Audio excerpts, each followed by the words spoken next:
Hey everybody, you know what time it is. New Comic Wednesday, or New Comic Thursday as I should say. My comic book store didn't get their books on time. Still didn't get them as of today, so I had to cheat on them a little bit to get you this stuff in a timely manner, but I'm Tony Varela. You're watching Comic TV. This is my little fuzzy yo-host Yogi Yokes. We're going to show you all the hottest comics and variant covers that came out today. Ready to do this, buddy? Let's do it. Alright. So, before I get started, I want to give a shout out to my nephew Casey. I love you, buddy. He got me this awesome print for Christmas. Comes from Jacksonville. There's some local artists there that do a really fantastic job. This guy's name is Kyle Willis, and if you go to Art of Kyle Willis, you can see his work and order it there.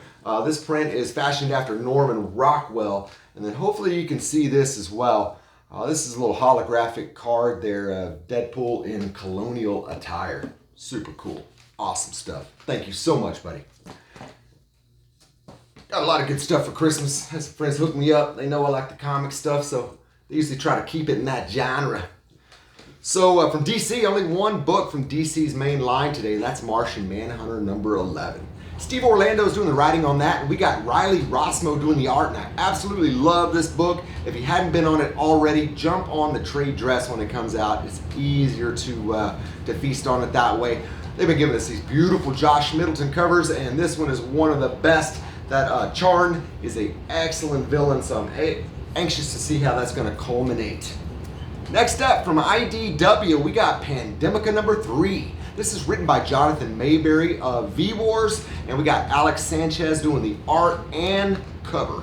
This book is dope. Don't care if it gets signed for a movie or not, or if it's speculates to be a big value. This book is dope. I love the art. I love the covers. Really great premise. People are got a biological weapon that are tailored to attack certain races or classes. So definitely some cool stuff going on in that book. You should definitely check it out. Agents of Wakanda, number 5. This is from Marvel. We got Jim Zub doing the writing on this and Scott Eaton doing the art, and that is a David Nakayama cover, which is pretty much the only reason I got that book. I'm not really on Agents of Wakanda. I don't really like the makeup of the characters except for Agent Ross. I do like her. And her first appearances in that awesome God of Thunder series. Man, that thing is really heating up speculation and price-wise because of all the null and the symbiote sword and all that stuff. So next up, we got Daredevil, number 16. Chip Zdarsky's doing the writing on this. What a great job he's doing.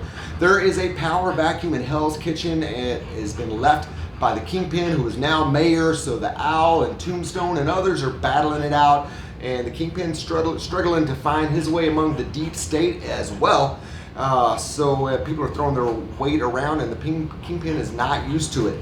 Daredevil and Elektra are back together again in more ways than one. They are teaming up, and she's got a little agenda of her own, so we'll see how that turns out, if it's for the good or the bad. But anytime Elektra is in the Daredevil universe, it's for the good. Love me some Elektra. Next up, we got Punisher Soviet, number 3. Garth Ennis of The Boys fame is writing that, and I couldn't be more excited about that. His style is so zany. I absolutely love it. Jason Burrows is doing a great job on the art, and they've been giving us a Javier. Oh, wait, excuse me. That's not Javier. That is Paulo Rivera doing that cover right there. Next up, we got Miles Morales, number 14. And number 13 heated up big time with the birth of Miles Morales' little sister and the speculation on her future identity. Saladin Ahmed's doing a great job on the writing. I definitely recommend you sub this book. Balin Ortega is doing the art. Nice art, actually. Kind of reminds me a little bit of Ken Lashley. Not bad at all. We got a Javier Garron cover to boot, and we also have the return of the Ultimate Universe Green Goblin. Definitely the biggest title of the day, without question. Thor number 1 reboot, written by Donny Cates. We got Nick Klein on the art, doing a nice job there. And we got us a beautiful Art Germ cover.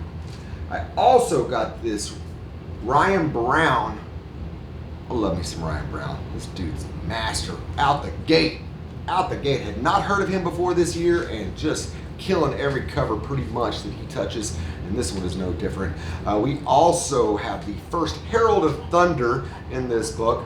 There are several variants for this. We got a Delato, we got a Comic Tom exclusive Inhyuk Lee variant, we got a Lucio Perilla, we got a Scalera, we got a Pascal Garcon collage. We have a 1 in 200 Virgin art germ, we got a 1 in 25 Stegman, and we got a blank blue cover, and we got a 1 per store Copiel cover, and I think there's some I'm missing, but those are the high points. That's a lot of high points. I read this book. It's dope. Sub it. X-Men number 4, one of the best X-Men books going right now, and I've read this one as well. Jonathan Hickman's doing a killer job. We got Lionel Francis Yu doing a gritty art style, and he's doing the covers as well. Man, this book is really good. So we got the nation state of Krakoa that's been created, and the mutants basically just telling everybody else to screw off. We'll give you some stuff if you'll just leave us alone and let us do our thing. We won't bother you, you don't bother us, and we'll give you something for your trouble. And they're still not really having it, you know. People are they're sending assassins after them. They already assassinated Xavier once and had to reboot him. So lots of big stuff going on there. These assassins that they're sending after them are really cool. And oh, if any of my subscribers out there know, there's a character in this book called Gorgon. And the only other Gorgon that I know of is an Inhuman, and he's got horse legs or bull legs. So definitely not this guy. So if this is the first appearance, let me know. I have not heard of this one before. And one book that came out last week is Gung Ho, and this is from Blaze, the same studio that has brought you the Mirka Andolfo Unsacred book, which I really like, really funny and cheeky, very cheeky book. This is Gung Ho Black Sheep number 1. It's written by Ben von Eckertsberg. Eckertsberg, that's it. Man, that's a tough one. Writing looks good. There's a little sample in the previews that I read, and it looked decent. And then we got some really nice Thomas von Kumant art. What is with the names on this book? Jesus. But that's the Kyle Nagu. Man, every freaking name on this book associated with it is a tongue twister. But Kyle New, maybe? I don't know. But the art looks good. It almost reminds me of the style of the Enter the Spider-Verse movie, so you definitely want to check that out. And then the last title of the day that I got is Joker Harley Criminal Sanity. And Kami Garcia is doing the writing, but the big news on this book is the 2 heavyweights that are on the art. We got Mike Mayhew and Miko Suyon. Like, holy crap. I mean, those are 2 top tier artists knocking that out. So I'm anxious to check this book out. I almost need to go back and read the other one. It's been so long since it came out. The comic store I was cheating on my regular LCS with today had a half price on their price books under $20. Does that make sense? So anyway, long story short, I got a bunch of books for cheap. Like most of these Masters of Kung Fu are $1.02 at most. But this number 37, actually let me move this down one time so I don't have any catastrophes. So that is Shang-Chi number 37. This is the first Dark Rider. Whoa! Love me some first appearances. There's no first appearance in this, but it looked like a Bruce Lee movie cover or something. So I grabbed that. That was $1. And this is number 61, and this is the first Skull Crusher. Woo! Skull Crusher. And this is number 94, and this would be the first Agent Sin. S-Y-N, not S-I-N.